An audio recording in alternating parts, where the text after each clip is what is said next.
This is our world. A warm, comfortable, familiar place. But walk away from the fire and look up. Our thoughts soon leave home. Are we just insignificant specks? Is the universe welcoming or hostile? We could stand here forever, wondering. Or we could turn our back on this beach, leave home, to see the universe, from here to its edge, to discover its wonders, confront its horrors. Beautiful new worlds, malevolent dark forces.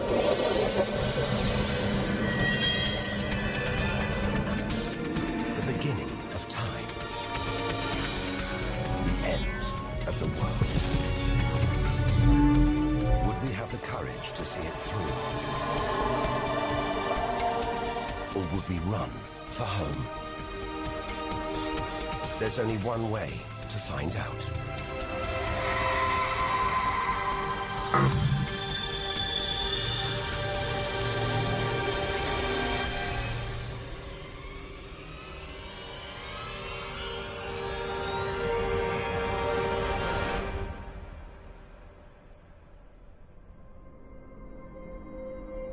The edge of space. Only 100 kilometers up. Just an hour's drive from home. Down there, life continues. The traffic keeps moving. Stocks go on trading, and Star Trek is still showing. Looks favorable enough at this point that the race should go. The Blue Jays will be without starter Jim Clancy for a couple of weeks. He's having Colts this morning, warming up. Order! Will the honourable gentleman resume his seat? Mr. Ashton. But we have to leave all this behind. To dip our toe into the vast, dark ocean beyond.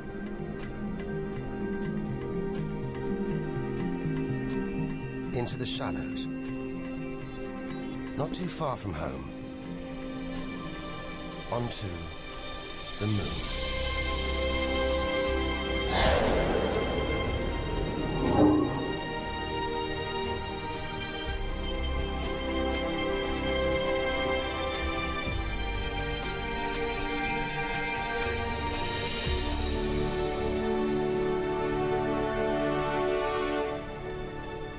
Dozens of astronauts have come this way before us.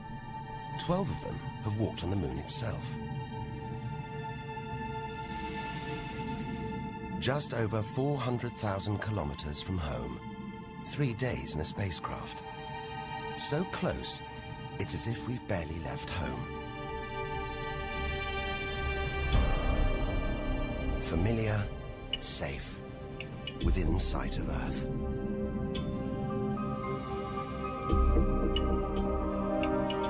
It looks like a deserted battlefield, bombarded by millions of meteoroids and asteroids. But it's quieter now. It's obvious there've been no major collisions for millions of years.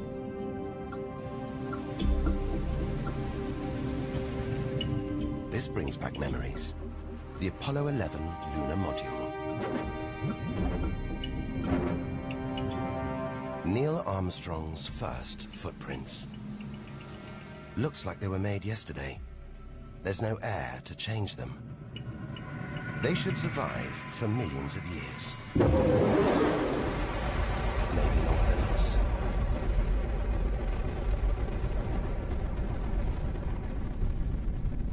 Our time is limited. We need to take our own giant leap. Further than any human has ever traveled.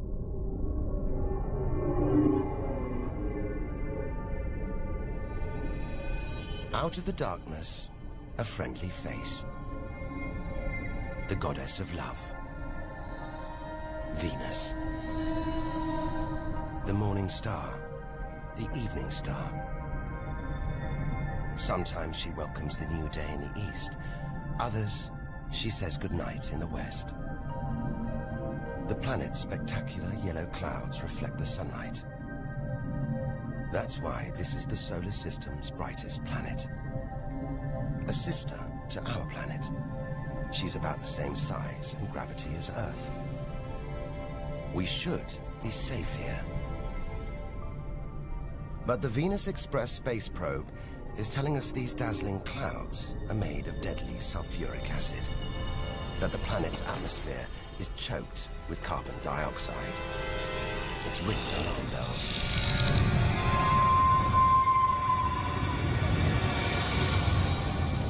Venus is one angry goddess. The air is noxious, the pressure unbearable, and it's hot, approaching 500 degrees Celsius. Stay too long, and we'd be corroded, suffocated, crushed, and baked.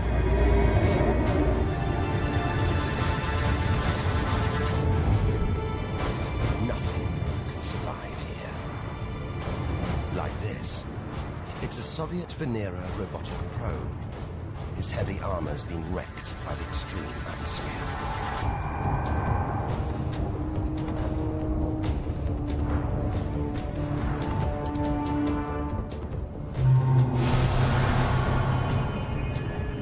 So lovely from Earth. Up close, this goddess is hideous.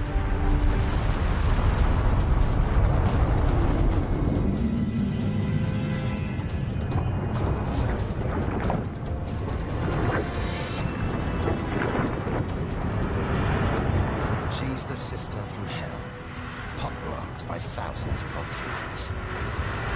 All that carbon dioxide in its atmosphere is trapping the sun's heat. This is global warming gone wild. Before it took hold, maybe Venus was calm, more like her sister planet Earth. If that's true, this could be our planet's future.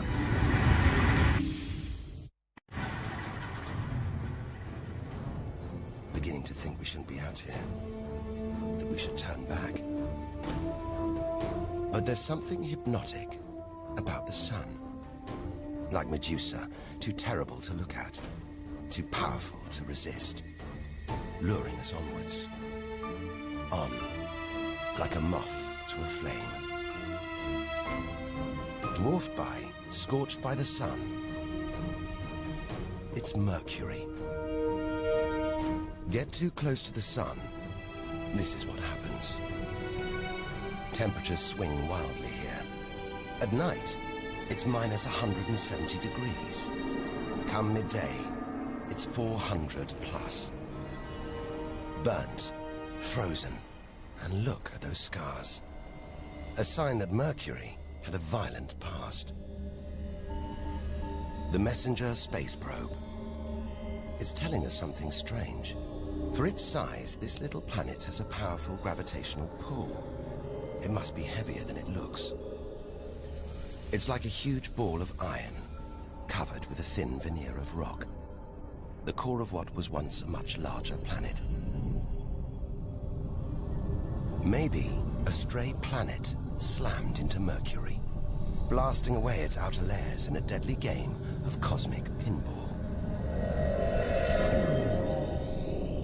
Whole planets on the loose, destroying anything in their path, even entire planets. And we're in the middle of it. Vulnerable, exposed, small. Everything is telling us to turn back.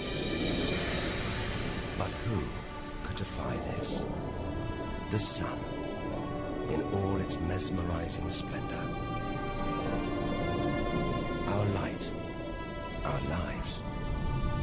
Everything we do is controlled by the sun. Depends on it. And more than that, it's the Greek god Helios driving his chariot across the sky. The Egyptian god Ra, reborn every day. The summer solstice sun rising at Stonehenge. For millions of years, this was as close as it got to staring into the face of God. 150 million kilometers from home, a 20-year journey by plane. Switch it off, and it's so far away, we wouldn't know about it for a whole 8 minutes. It's so big, you could fit 1 million Earths inside it. So heavy, its gravity controls the entire solar system.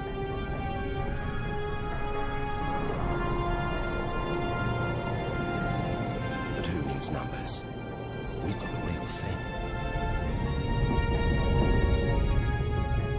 We see it every day, a familiar face in our sky. Up close, it's unrecognizable. A turbulent sea of incandescent gas. The thermometer rises to over 5,000 degrees. Down in the core, it's got to be tens of millions of degrees.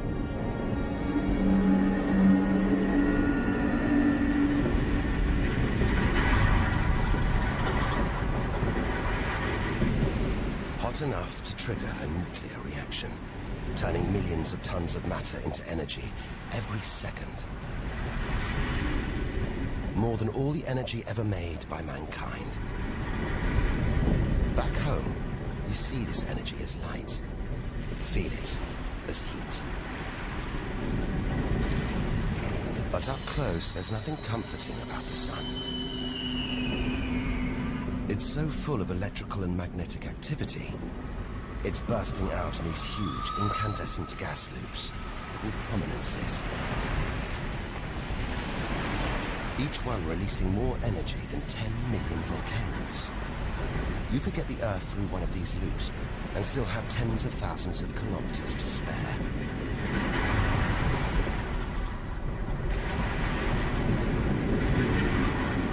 And where they burst through, it's exposing the cooler layers below, making sunspots.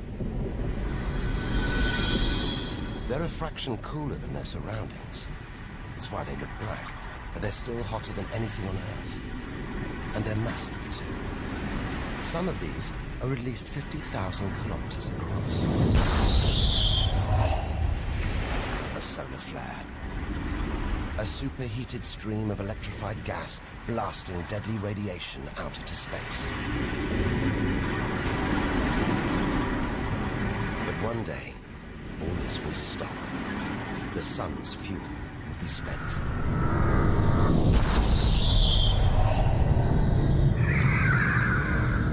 When it dies, that'll be it for the Earth as well. This God creates life and destroys it, demands we keep our distance.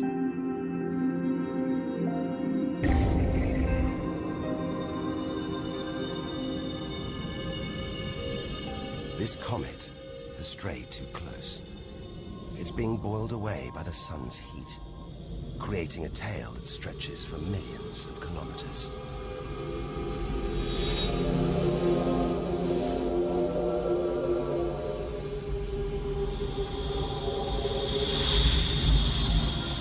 It's freezing in here.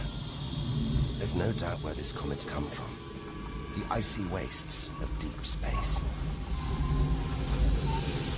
But look at all this steam, the geysers, and dust. It's the sun again, melting the comet's frozen heart. A kind of vast, dirty snowball, covered in grimy tar. Tiny grains of what looks like organic material, preserved on ice since, well, who knows when. Maybe even the beginning of the solar system. Say a comet like this crashed into the young Earth billions of years ago. Maybe it delivered organic material and water, the raw ingredients of life. It may have even sown the seeds of life on Earth that evolved into you and me.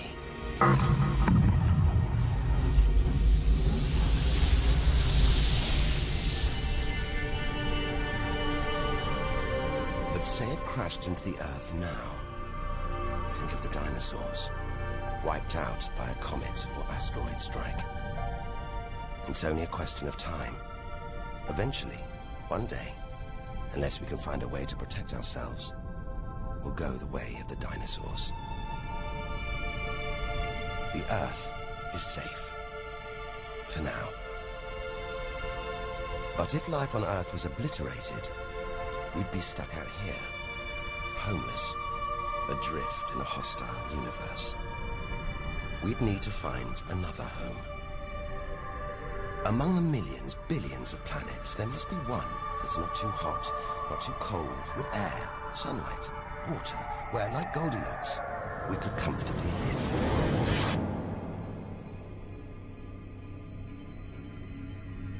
The red planet. Unmistakably, Mars. For centuries, we've looked to Mars for company, for signs of life.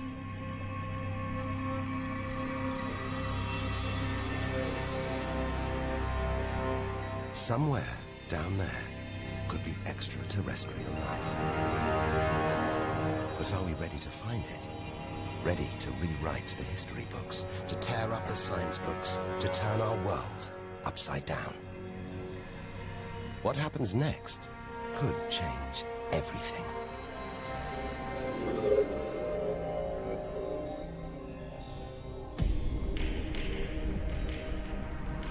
More than any other planet, Mars captures our imagination. Think of sci-fi films, comics. What follows? Martians. It's all just fiction, right? But what if there really is something here? If there is, it's living on a dead planet. The processes that make Earth habitable shut down hundreds of millions of years ago here. Red and dead. Mars is a giant fossil.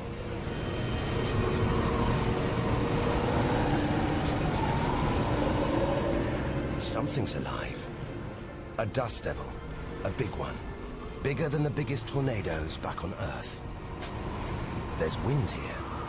And where there's wind, there's air. Air that could sustain extraterrestrial life. But it's too thin for us to breathe. Full of choking carbon dioxide. There's nothing to protect Mars from the sun's ultraviolet rays. And it's cold. As low as -80 degrees. Freezing water in the ground, at the poles, and even in the atmosphere. As snow.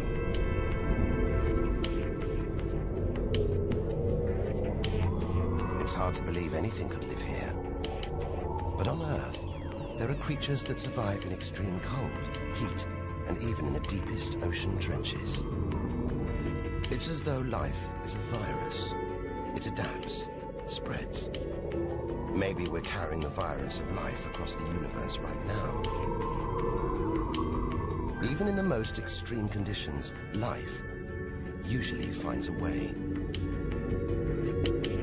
But on a dead planet, with no geological activity to replenish the minerals and nutrients in its soil, no heat to melt its frozen water, and all this dust, it's hard to see where we're going.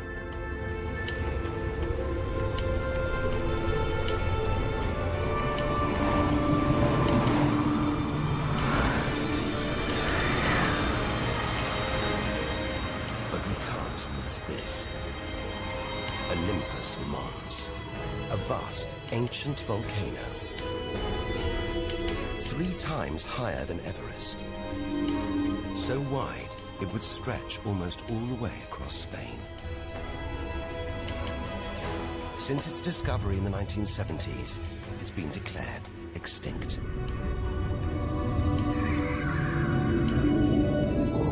It looks like there's something happening on its slopes. It's as though lava has been flowing. But any lava flows should be long dead, obliterated by meteorite impacts. Unless this monster isn't dead after all. If it's not, there could be molten magma beneath the crust right now. This changes everything. Volcanic activity could be melting frozen water in the soil. recycling minerals and nutrients, creating conditions for life to exist.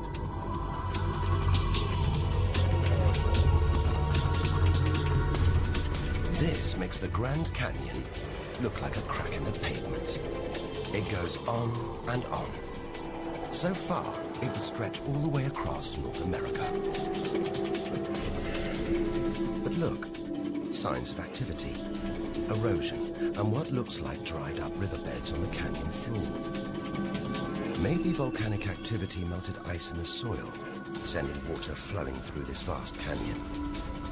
Activity that we now know could still be melting ice, creating water. And where there's water, there could be life. If we can find running water, there's a chance we could find living creatures. Trundling across this desolate landscape, the NASA rover Opportunity. It's finding evidence that these barren plains were once ancient lakes or oceans that could have harbored life.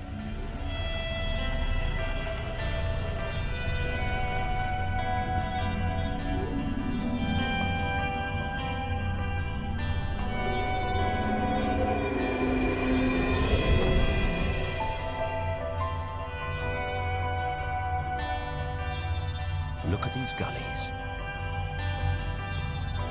When probes orbiting Mars pass over them, they keep spotting new ones. More proof that Mars is alive and kicking. That there may be water flowing beneath the surface, creating these gullies. Water which could be sustaining Martian life.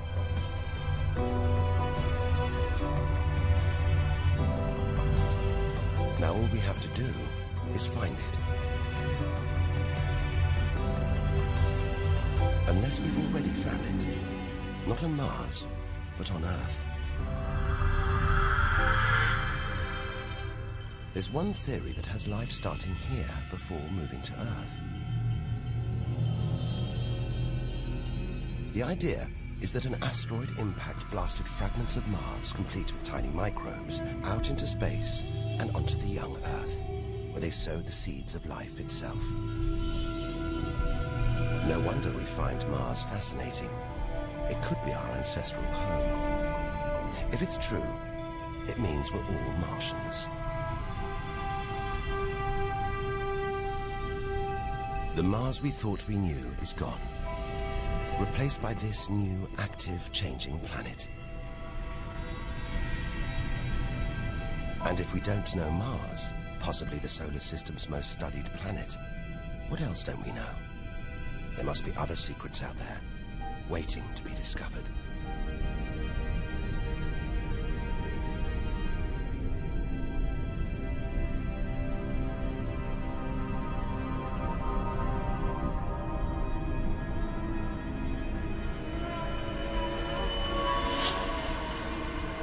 This is getting scary.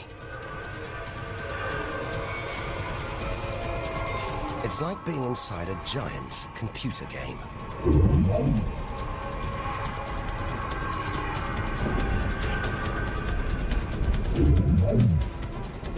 But these are all too real.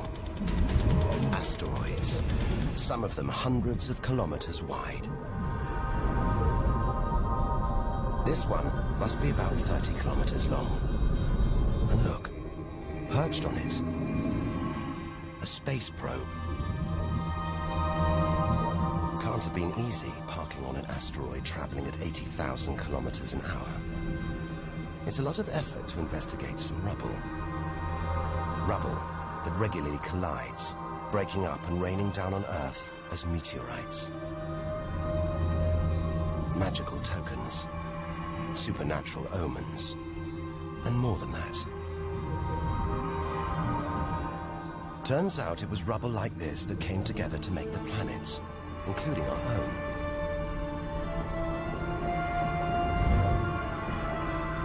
So by dating the meteorites we find on Earth, we know the planets were born 4.5 billion years ago. These are the birth certificates of our solar system, of our planet. But for some reason, these rocks didn't form into a planet. Something must have stopped them. Something powerful.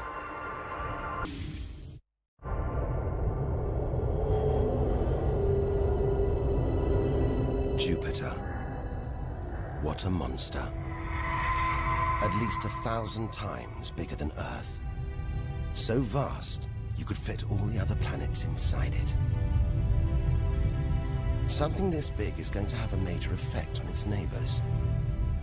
Its gravity is stopping the asteroids from forming a planet.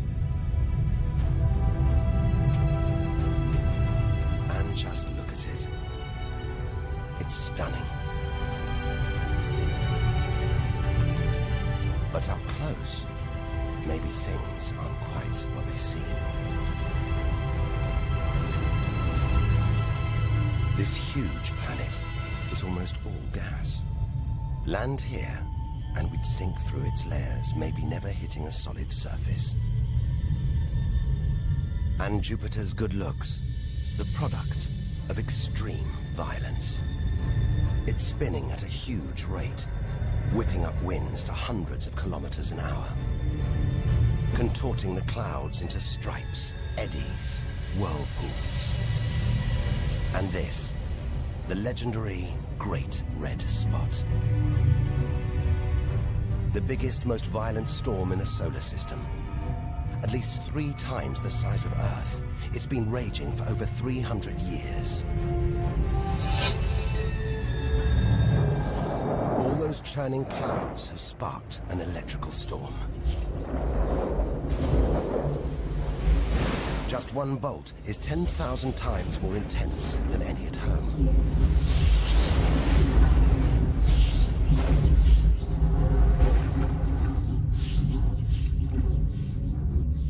It seems the best place, the safest place to see Jupiter is from a distance. That's just beautiful, dancing round the poles like the aurora back home. But the Geiger counter is going wild. It seems even these are deadly, generated by lethal radiation pulled from space by Jupiter's powerful magnetic field. We're beginning to realize out here, nothing is what it seems. The universe is full of contradictions, deceptions, traps. Right now, we need a safe haven, somewhere to find our feet, catch our breath. Maybe this, the multicolored moon Io, is it?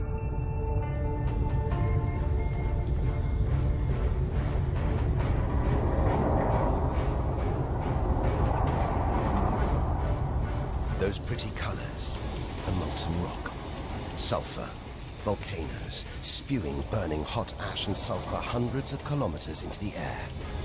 This is no safe haven. This is the most volatile place we've seen since the sun. Our magical journey to the edge of the universe is turning into a desperate flight.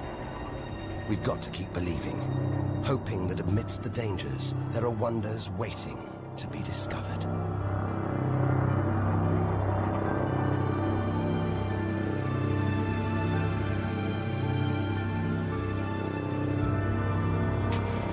$650 million kilometers from home.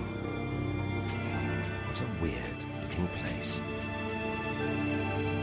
And yet it looks strangely familiar.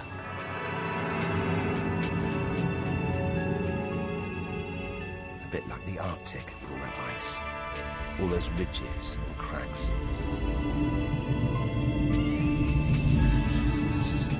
This is Europa. And maybe, like the Arctic, this ice is floating on water. Liquid water.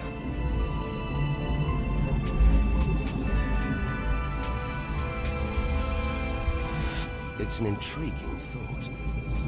But we're 800 million kilometers from the sun. Surely Europa is frozen solid.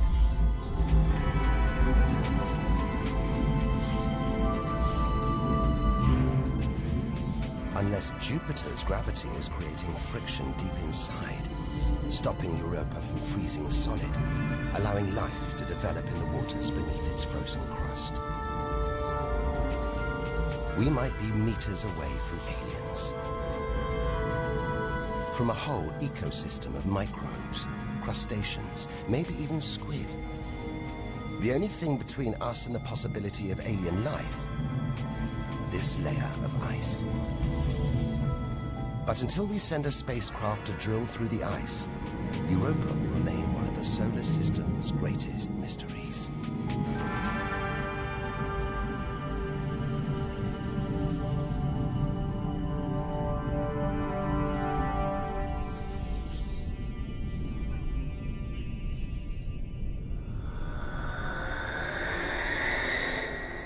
It's captivated our imaginations, haunted our dreams. And here it is, spinning before our eyes. Saturn, the jewel in the solar system's crown. Seeing it makes everything we've experienced worthwhile. There's something magical about Saturn. A giant ball of gas, so light it would float on water. Its spectacular rings would stretch almost from Earth to the Moon, but they're just a few hundred meters deep. That's the Cassini orbiter. It's picking up ghostly radio emissions, probably generated by auroras around Saturn's poles. This is the real music of the spheres. And Cassini is telling us these rings are probably all that's left of a moon shattered by Saturn's gravitational pull. Incomparable beauty from total destruction.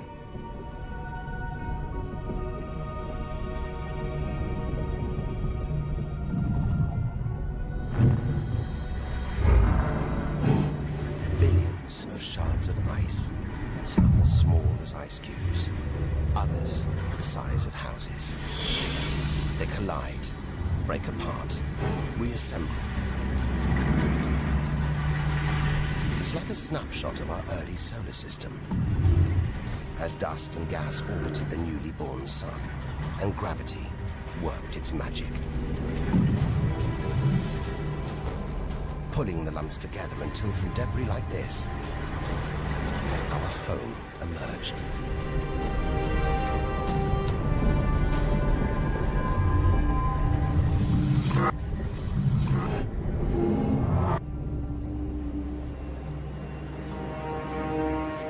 We could stay here forever, gazing at Saturn's seductive allure. But we have to drag ourselves away. We've got so much further to go, so much more to learn. Which isn't easy when the largest object in sight is this moon, wrapped in thick clouds. Titan.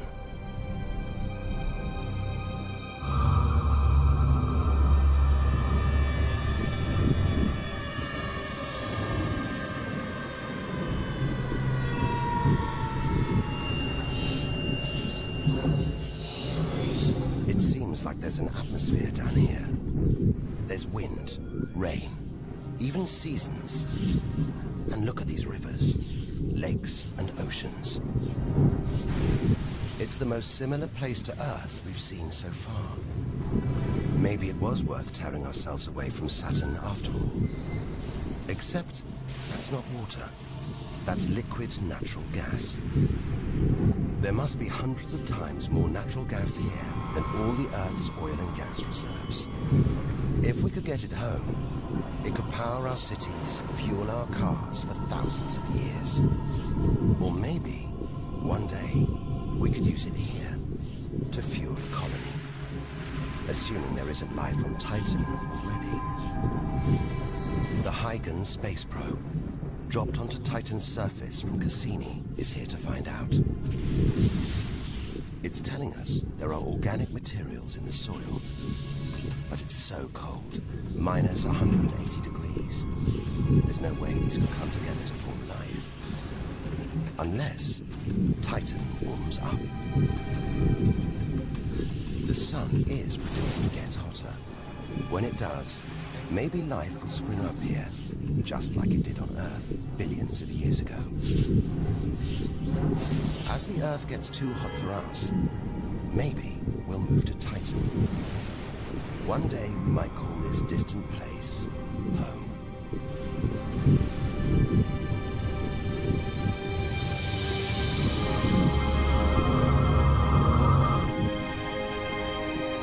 Home. We're at least 1 billion kilometers away now. Beyond this point, we lose visual contact with the Earth.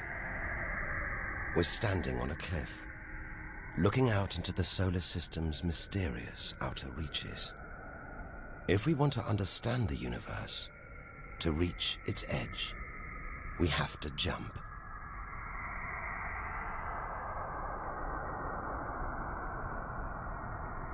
Unseen from Earth, unknown for most of history, we're in the solar system's outer reaches.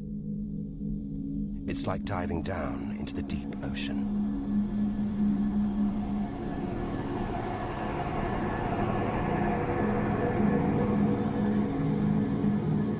Those rings. It looks like Uranus has been tilted off its axis, toppled over by a stray planet.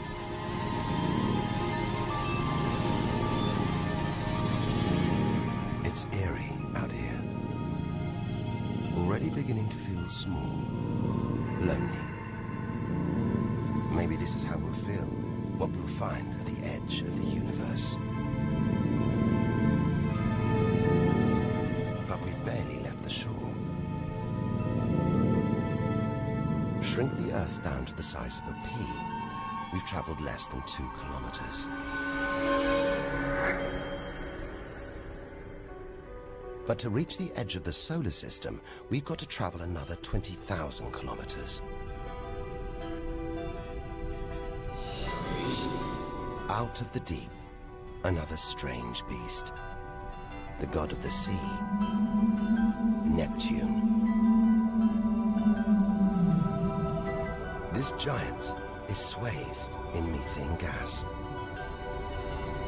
And look, a storm the size of Earth, whipped up by savage 1,500-kilometer-an-hour winds.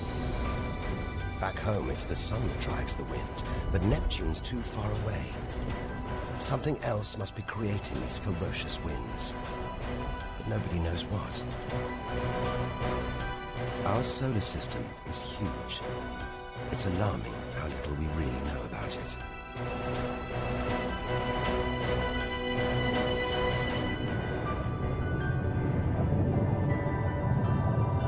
Plunging deeper, something to cling to. After all those balls of gas, a solid moon. Triton. Solid, but not stable. Just look at these geysers, cosmic chimneys pumping out strange soot. And this moon is going round Neptune in the opposite direction to the planet's spin. A cosmic battle of wills that this angry moon is always going to lose. Neptune's massive gravity is pulling on Triton, slowing it down, reeling it in.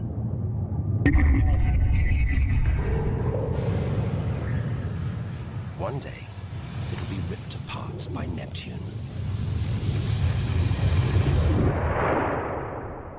And that's it. No more moons, no more planets to see in our solar system. It's getting colder. We're getting further from the sun, slipping from the grip of its gravitational tentacles.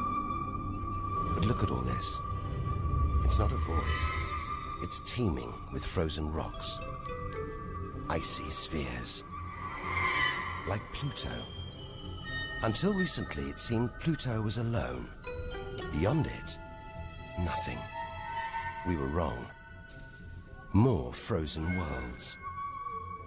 Discoveries so new, nobody can agree what to call them.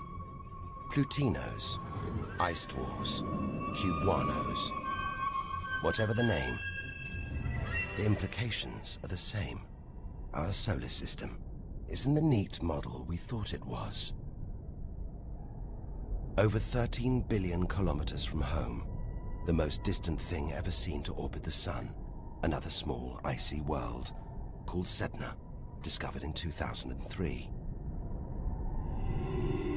Its orbit takes 10,000 years and sends it 130 billion kilometers from the Sun. Hang on. There's something else out here.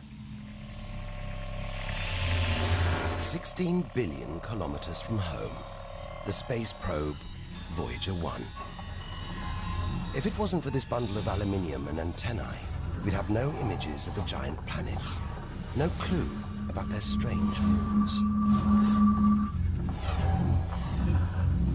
It's traveling 20 times faster than a bullet, sending messages home.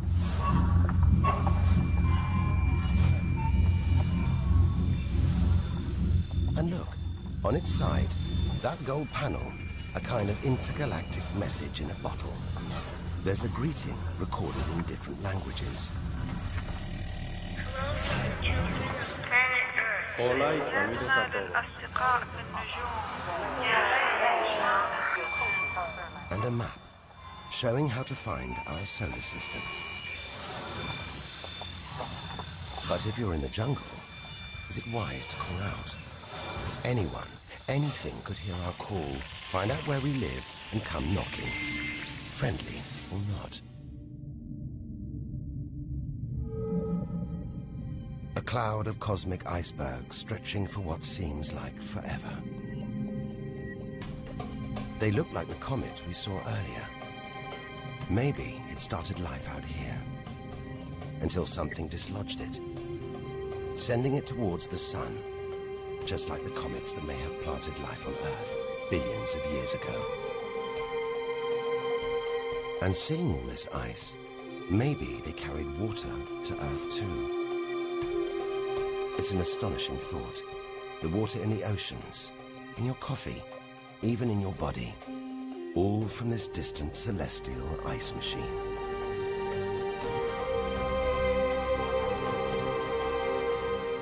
We're 8 million, that's 8 trillion kilometers from home. But in reality, this is only a baby step. Ahead, trillions of kilometers, billions of stars. This is it. Time to stop looking in and start looking out. To step out into the big, wide universe. Into interstellar space.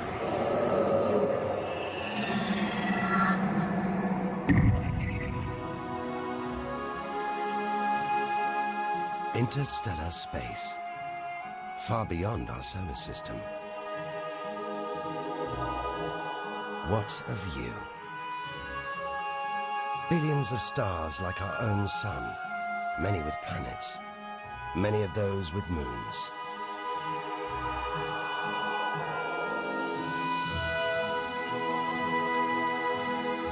It's hard to know which way to go.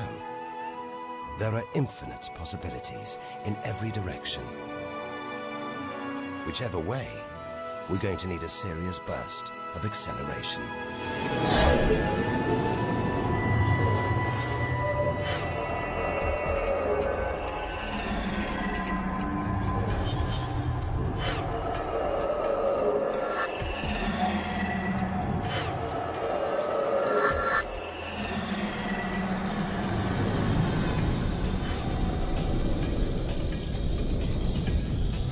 Trillion kilometers from home.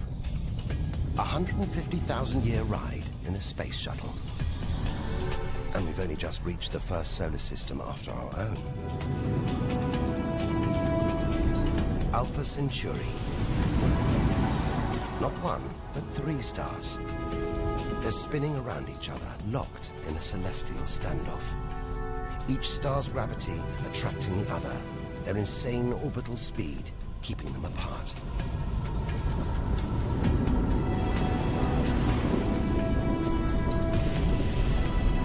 Get between them, and we could be flung into the face of one of these stars. Vaporized, trillions of kilometers from home. So far, the kilometers are becoming meaningless. We're going to have to talk in light years. beam of light takes 1 year to travel 10 trillion kilometers. So 40 trillion kilometers is 4 light years from home. It's crazy. Distances so vast, they're almost beyond comprehension.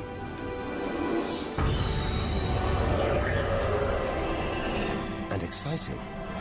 Who knows what strange worlds lie ahead? What we'll discover when, if we reach the edge of the universe.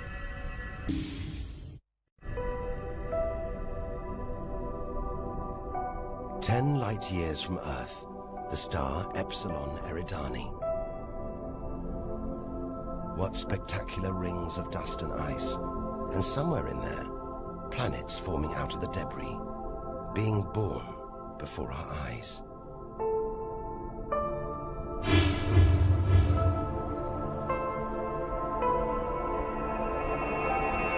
Asteroids and comets everywhere.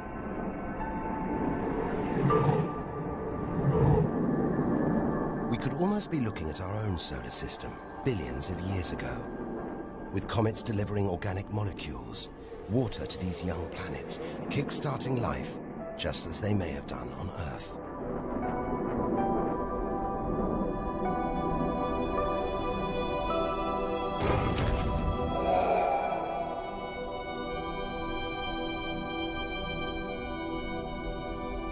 At the center of all this action, a star smaller than our sun. It's still in its infancy. Any life in this solar system would be primitive at best.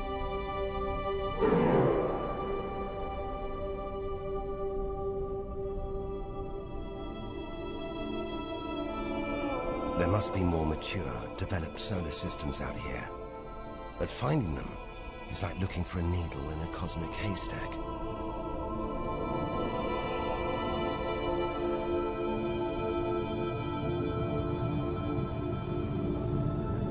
"20 light years from Earth. Star Gliese 581.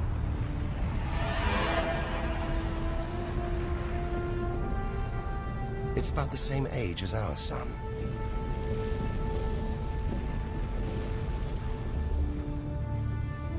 And orbiting it, this planet. It's just the right distance from its sun. Any closer and water would boil away. Any further, and it would freeze. Ideal conditions for life to have evolved.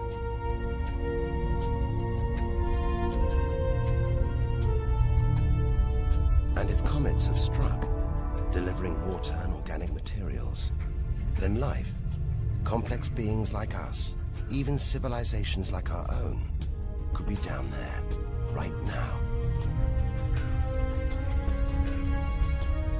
And if there are, even at this distance, they could be tuning into our TV signals, watching shows from 20 years ago. And here's your host, Joe Jackman. But until future generations can find a way of communicating over these vast distances, all we can do is speculate. Us and them, living parallel lives, unaware of each other's existence. Unless life has been and gone.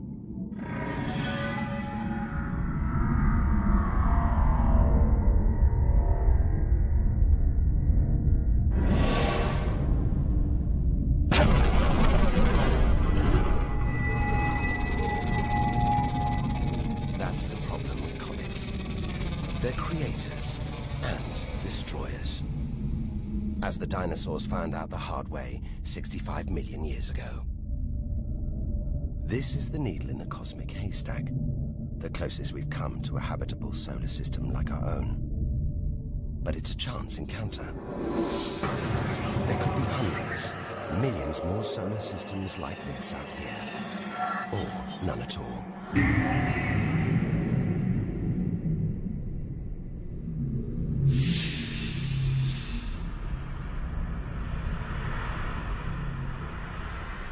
This is vast. And look, it's the planet Bellerophon.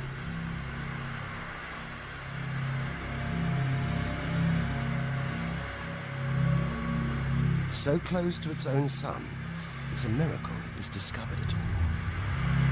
Problem is, from Earth, we can't see planets this far out. They're obscured by the brilliance of their neighboring stars. But the planets have a minute gravitational pull on those stars. Measure these tiny movements trillions of kilometers away, and we can prove they exist. That's how we tracked down Bellerophon in the 1990s, opening the floodgates to the discovery of hundreds of other distant planets.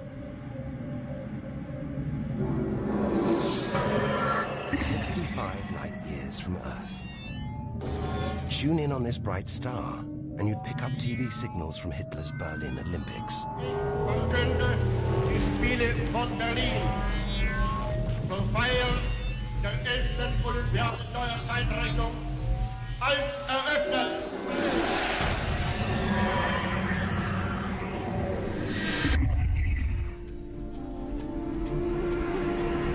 Twin stars. It's Algol, the demon star, feared since ancient times on account of its sinister behavior.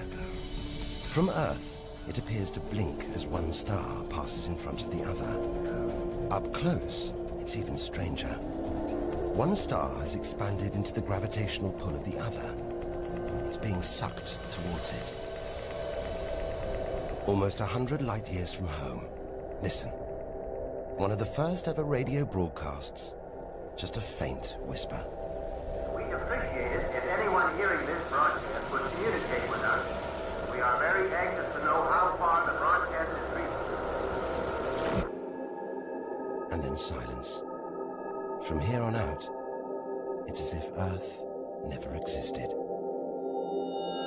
Any aliens living beyond here will have no idea we're there. It feels like a lifetime ago we stood on that beach, looking up at the sky, wondering where and how we fitted in. It's time to appreciate the wonders we're seeing, not just for what they tell us about our own world. It's what they can tell us about the whole universe, its past and its future.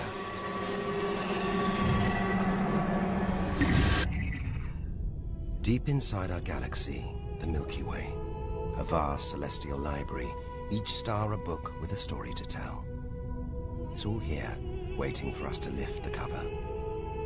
The Seven Sisters, daughters of the ancient Greek god Atlas, transformed into stars to comfort their father as he held the heavens on his shoulders.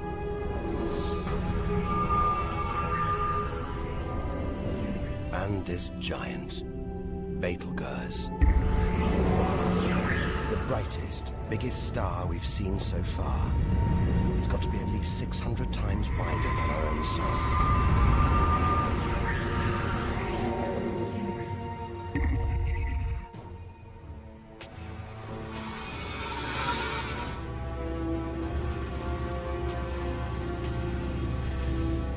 But this, it's not a star. Not a planet. Not like anything we've ever seen.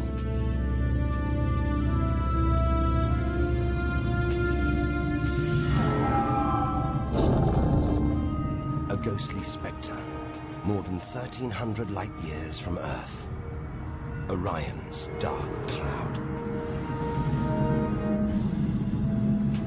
Dust and gas, so dense it's shrouding us, shutting us off from the universe outside. There, deep inside, a ball of light, pulling the dust and gas towards it, heating up, merging into a ball of burning, hot gas. Like a star, like our sun, in miniature. It's millions of degrees inside it. So hot, it's beginning to trigger nuclear reactions, the kind that keep our sun shining. Making energy, radiation, light. A star is being born.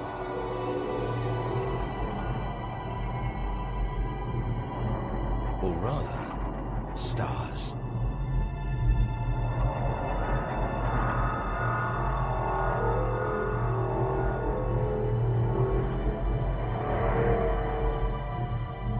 Orion's dark cloud is a vast star factory.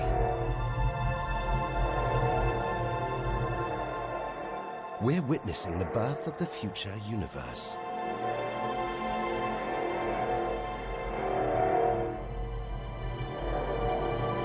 We've come to expect hostile horrors, but we're discovering one of the universe's greatest creative wonders: star birth.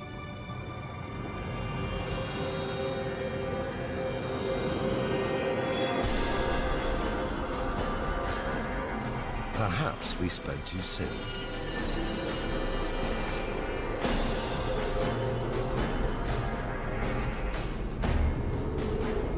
Jets of gas, exploding outwards at 200,000 kilometers an hour, blasting dust and gas out for millions of kilometers.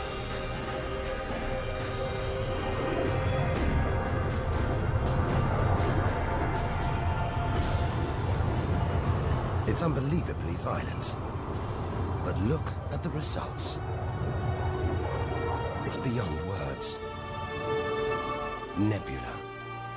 Vast, glowing clouds of gas, hanging in space. With no wind out here, they'll take thousands of years to disperse.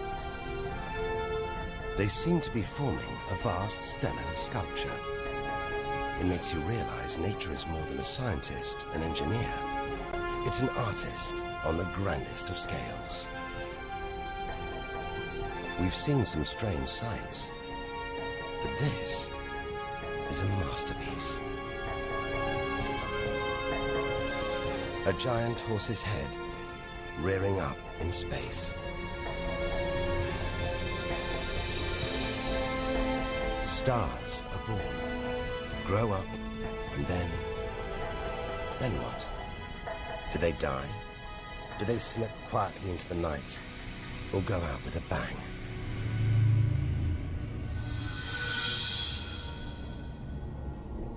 Somewhere between here and the edge of the universe lies the answer. Nearly 4,000 light-years further, luminous clouds suspended in space, encircling what was once a star like our own sun. All that's left of it are these brightly colored gases. Elements formed by nuclear fusion deep inside the star, released into space on its death. Green and violet, hydrogen and helium, the raw materials of the universe. Red and blue, nitrogen and oxygen, the building blocks of life on Earth. For us to live, stars like this had to die. The oxygen in our lungs, the nitrogen in our DNA, it was all produced by nuclear fusion in stars that died long before the Earth was even born. We are made of stellar nuclear waste. Our family tree begins here.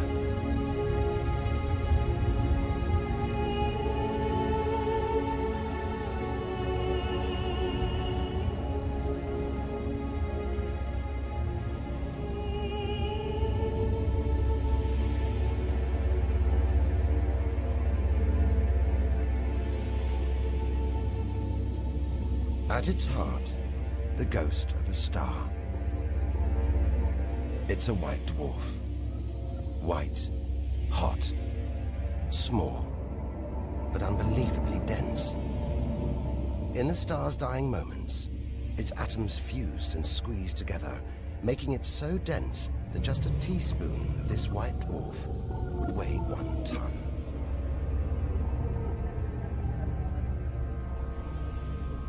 It's a chilling premonition of our sun's fate. 6 billion years from now, it'll become a white dwarf. Its death will herald the end of life on Earth. It makes you wonder how many other worlds have been and gone. Stories left untold. Celestial books lost forever.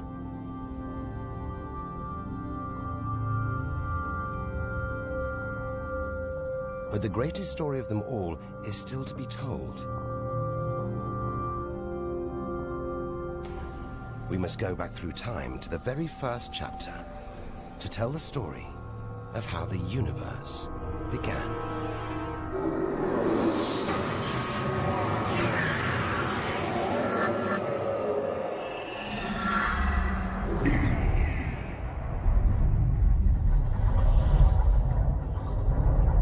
The scattered remains of a dead star.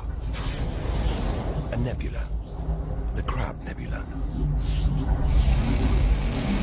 We're 6,000 light years from home, deep inside a stellar graveyard. We've learned so much, seen things we'd never have believed possible.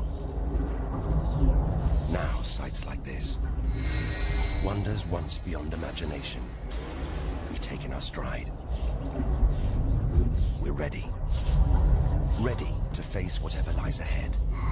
Determined to reach the edge of the universe.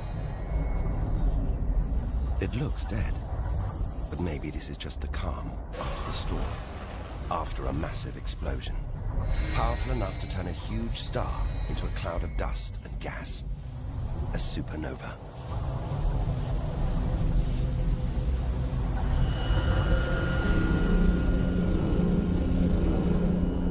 The eye of the storm, a spinning, pulsating star, a pulsar.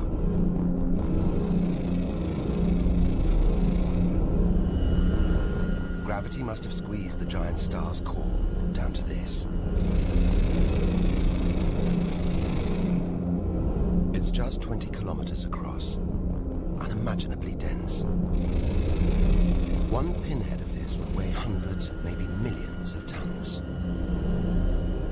As it shrank, like a figure skater spinning on the spot, arms outstretched, then pulling them in, it began to spin faster. Two beams of light, energy, radiation, spinning 30 times a second, powering the huge cloud of dust and gas. There's so much radiation here, more even than on the sun.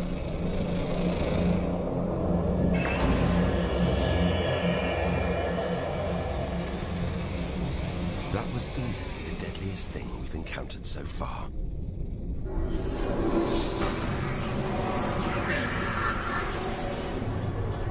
Once, it would have terrified us. But now we realize that without the dangers, there'd be no wonders. Without the nightmares, there'd be no dreams.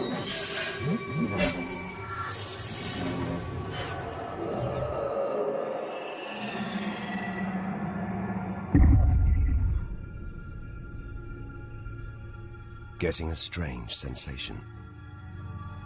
A feeling, as though there's something bad out here. A malevolent presence. The one thing we didn't want to encounter. Impossibly black, blotting out the stars behind it. We are staring into the face of extinction. The remains of a giant star. A black hole. Instead of contracting to a white dwarf or a pulsar, it just kept on going. Shrinking until it got so small it's just a few kilometers across. Far denser than a pulsar and impossible to resist.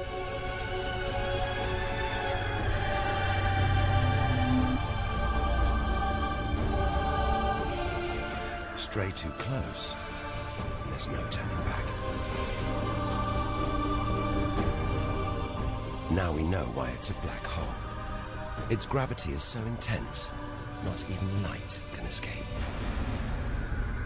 This asteroid, it's a lump of solid rock, but it's actually stretching, being dragged towards the gaping hole. Inside, there's no matter as we know it. No time, no space. All the rules of physics collapse.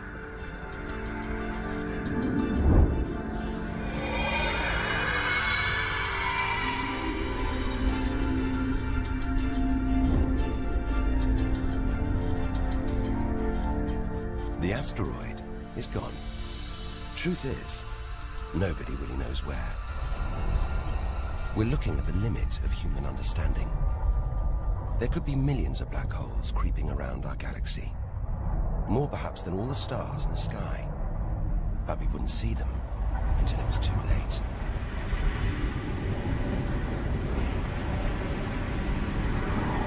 Like this star, spiraling, disappearing down an invisible plug hole.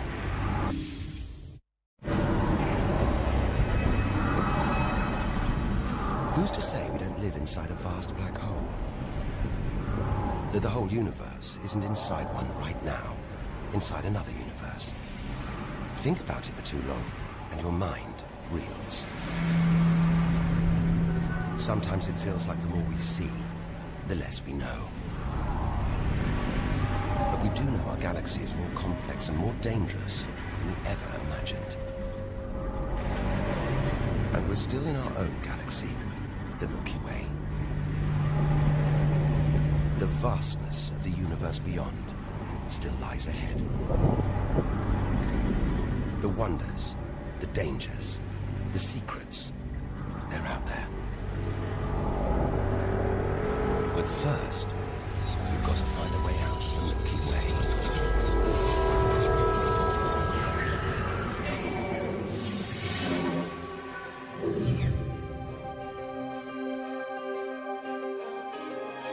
"7,000 light years from home, still deep inside our own galaxy. It's as though we're in a forest thick with trees, each so beautiful, so fascinating. It's impossible to look beyond, to see the bigger picture. We have to find a way through, reach the clearing at the galaxy's edge. Only then can we begin to understand where it and we all began. But faced with sights like this, it's hard to leave. A colossal glowing cloud topped by these great towers of dust. The pillars of creation. Like a gateway into the far galaxy. Both pillars studded with tiny protrusions. Embryonic star systems. Each one the size of our solar system. Another monument to nature's astonishing creativity. We have to ignore its captivating beauty, its siren song, tear ourselves away, in order to carry onwards towards the edge of the galaxy.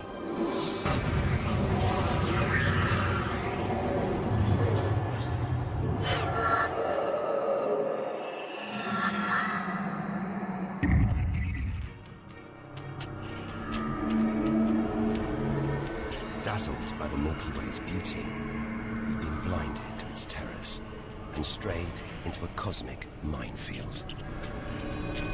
Like an explosion in slow motion, giant clouds of gas are bursting out of this star. A massive star, millions of times brighter than our sun. It's going into meltdown. The fuel that sustains it is running out.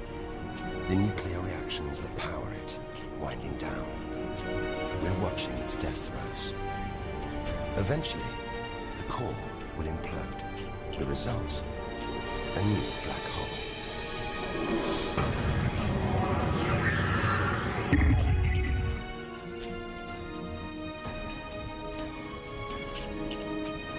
An even bigger, dangerously unstable star. But this one's about to explode. And when a star this big dies, it's 100 times more violent than a supernova. Somehow we've stumbled into the most violent star death imaginable. A hypernova.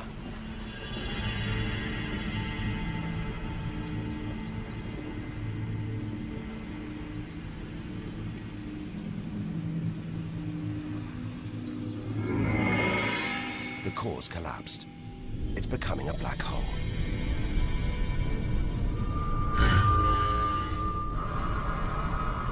And that's the shockwave, surging through the star, ripping its outer layers into space.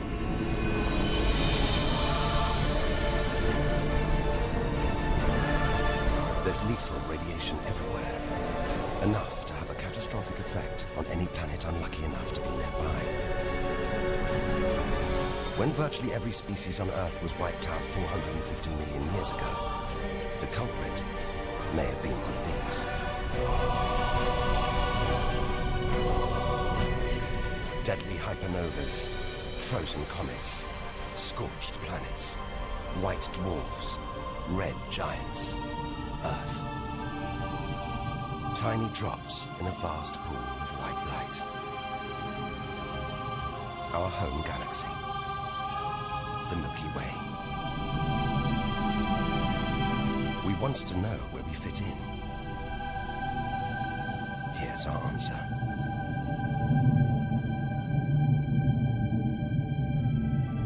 Civilizations, past and present. Everyone that's ever lived. The smallest bug, the highest mountain.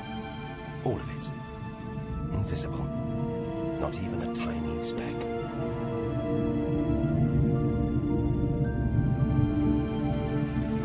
Our home is a minor planet of an insignificant star. If it disappeared right now, who or what would even notice? And yet, so far we found nowhere else we would rather live. Nowhere we could live. It's only now, far from home, that we're beginning to truly appreciate it.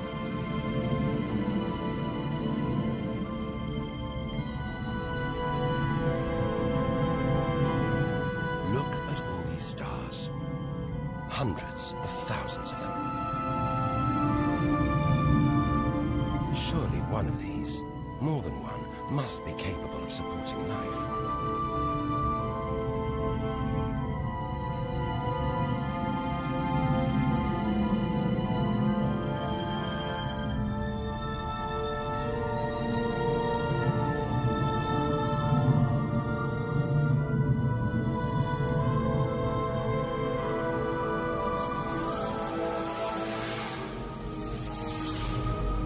Maybe here, in this swarm of stars, the Great Cluster.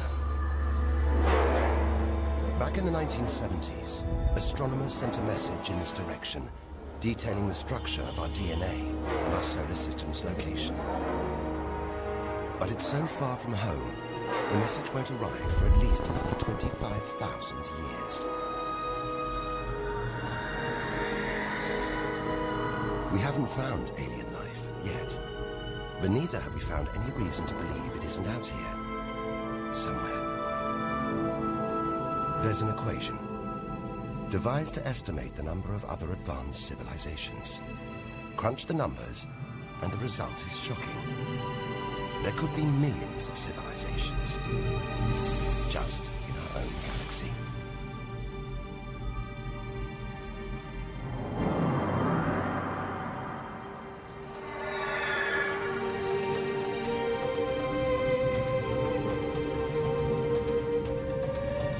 Everything we have seen so far is inside the Milky Way. Now here's our chance to see other galaxies, to glimpse the even bigger picture, and perhaps to answer the ultimate question: where does all this come from? We are now ready to leave our solar system, our galaxy, and enter intergalactic space.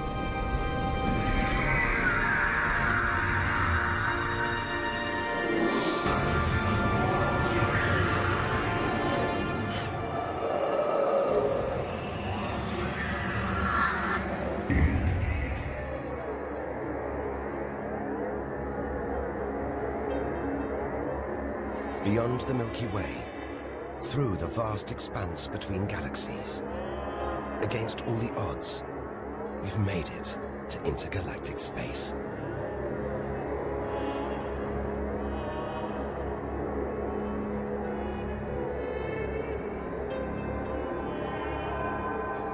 Out here, there's no horizon in sight. Even the closest galaxies are millions of light years away. the remains of galaxies ripped apart by the Milky Way's huge gravitational pull. Scattered through, nothing.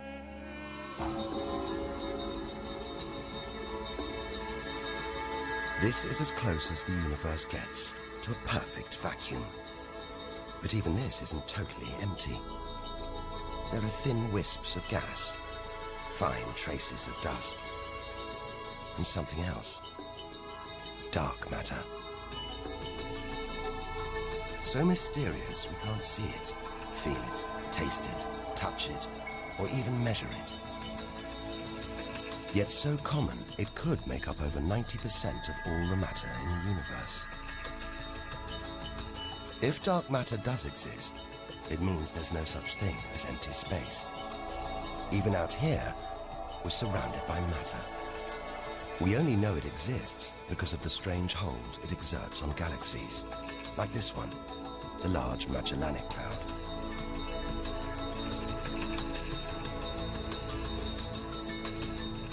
More than 6 billion years in today's fastest spacecraft, 160,000 light years from the Milky Way, at the edge of its gravitational reach.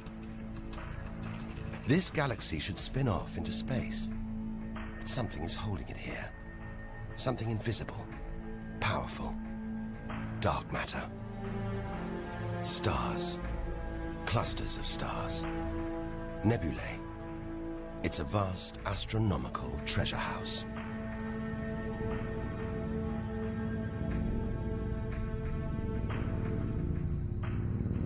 But look at this. It's like a string of gleaming pearls.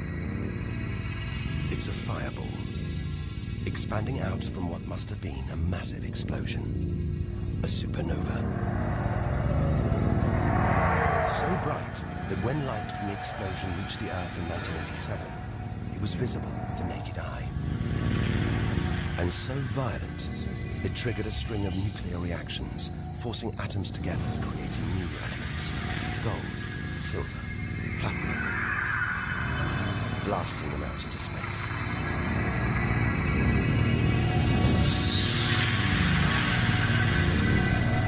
The gold in the ring on your finger was forged in a massive supernova like this, trillions of kilometers away, billions of years ago. Before we left home, the universe seemed separate. Something out there, up in the sky. We were wrong. The story of the universe is the story of every one of us.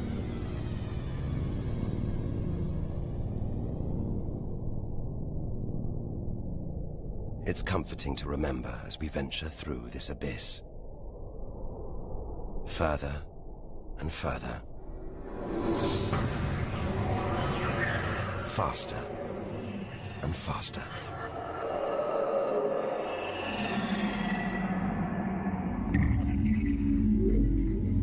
The Andromeda Galaxy, 2.5 million light years away. It's moving through space at nearly 1 million kilometers an hour.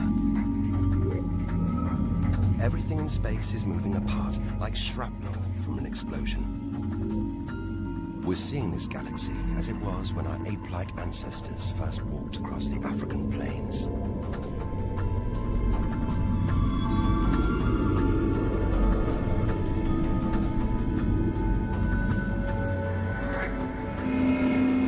We go further through space, and further back in time. This doesn't look right. A whole galaxy exploding. The only thing large enough to cause an explosion on this scale has to be another galaxy. It looks like the end of the world. But we've seen enough to know things are never that simple. This galaxy won't die. It'll be reborn. A new shape, perhaps even new stars. As dust and gas collide, creating friction, shockwaves, triggering the birth of stars.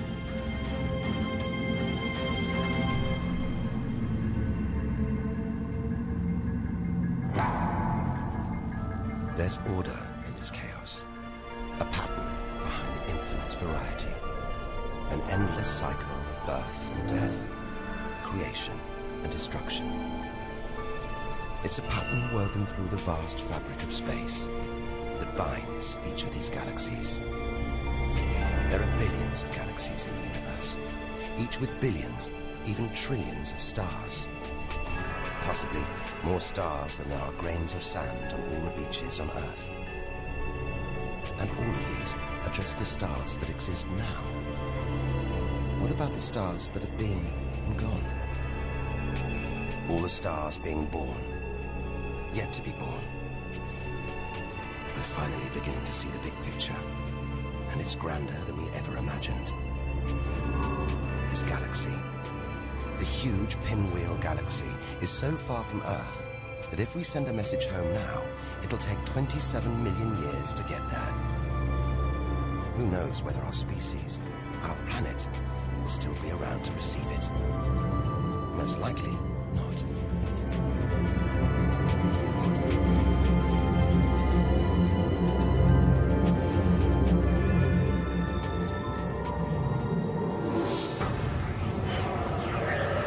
We travel on, back through time.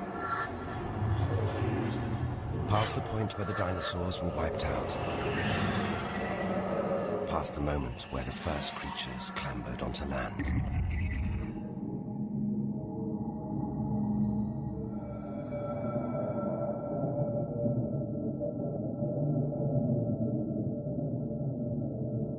Two billion light years from home, closing in on the edge of the universe, going back to the beginning of time. This isn't a galaxy. It's brighter than hundreds of galaxies put together. A blinding beam of energy bursting out for trillions of kilometers. Something this big, this bright, must be incredibly powerful. Experience tells us, out here, power equals danger. It looks like a quasar, the deadliest thing in the universe. If it is, then our journey could be over, just as the end is almost in sight.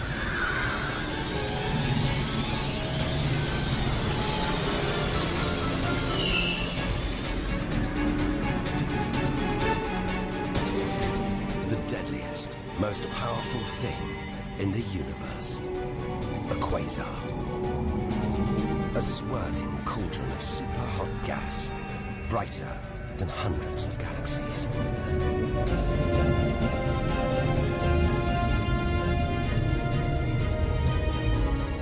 The source of this awesome power lies deep inside the heart of the beast. A heart of darkness, a supermassive black hole as heavy as 1 billion suns.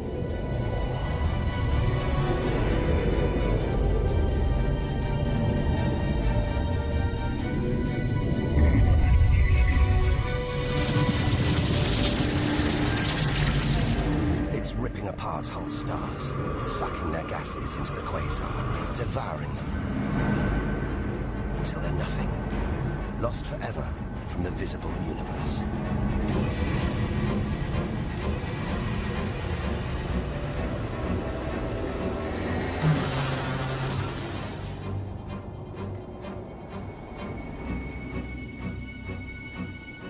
We've seen the worst the universe can throw at us.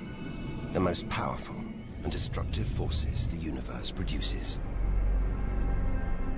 Now it's on to the very edge of the universe. It's almost within reach.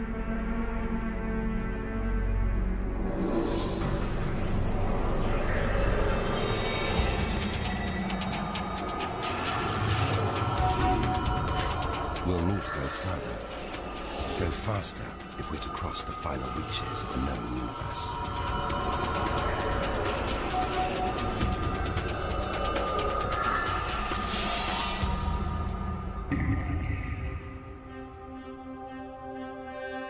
8 billion light years from home. More galaxies. But these look different. Ragged, small, close together. We're so far back in time, we're seeing these galaxies as they were before the Earth was even born. They're still young, still growing. We're getting closer to where and how it all began. 12 billion years ago.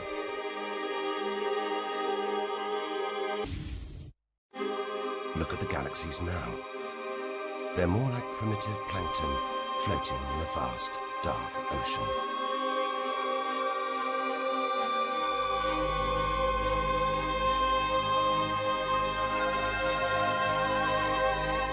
It's magical. Clouds of dust and gas, dancing, forming a shape, merging to make embryonic galaxies. This is how our own galaxy was born.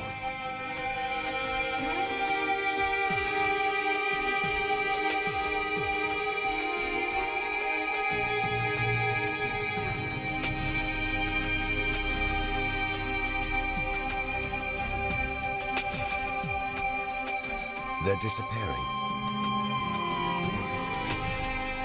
We've gone back before the stars were born. Into a cosmic dark age. And before that, light.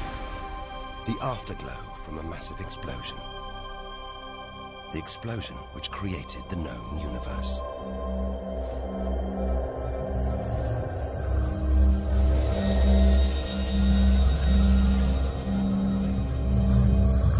We're almost there.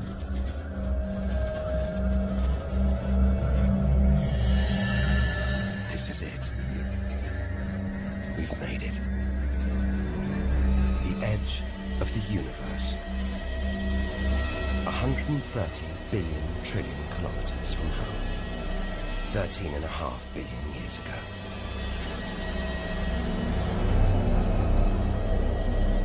The very instant of the Big Bang. The most violent, most creative moment in history. Everything that's ever happened follows from this moment.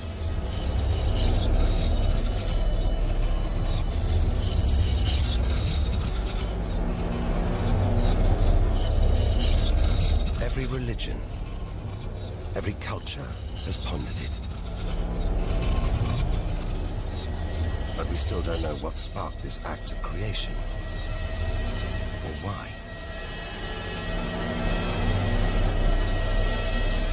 This is where our journey ends, and the universe begins.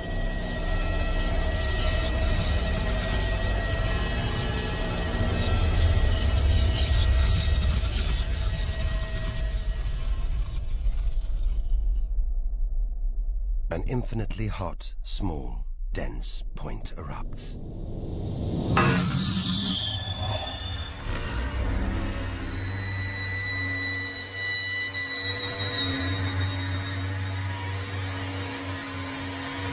Creating space, time, matter, our universe itself. First, it's the size of a subatomic particle. The tiniest fraction of a second later, it's big enough to hold in the palm of your hand. Moments later, it's the size of the Earth.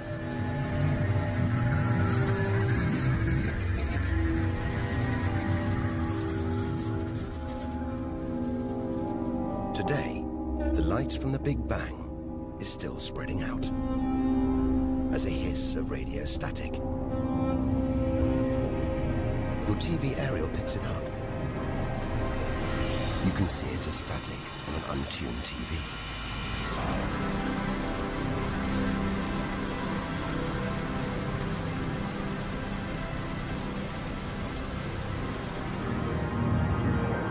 We go on, forwards through time, riding the blast wave. All the things we've seen on our journey are sparks flying out from the Big Bang. Galaxies, stars, planets, all just debris.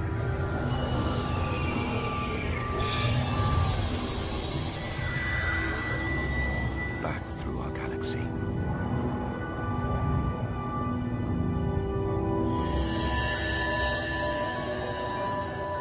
Our solar system. Until we reach another cooling cinder, swirling in the afterglow of the Big Bang. The Earth.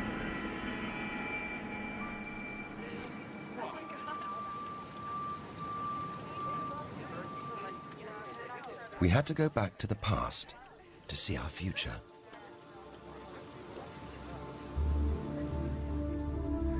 Three billion years from now, the vast Andromeda galaxy smashes into our own. A new galaxy is born. The sun and planets survive, but they've been thrown into a huge looping orbit around the new galaxy. The sun is becoming a red giant, swallowing up Mercury and Venus, scorching our planet's surface, destroying all life on Earth.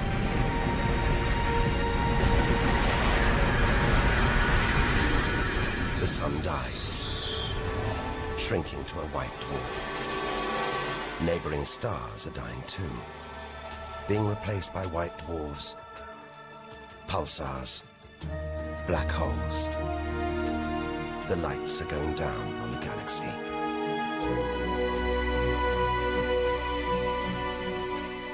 Since the Big Bang, the universe has been fading, dying, not with a bang, but with a long, drawn-out whimper.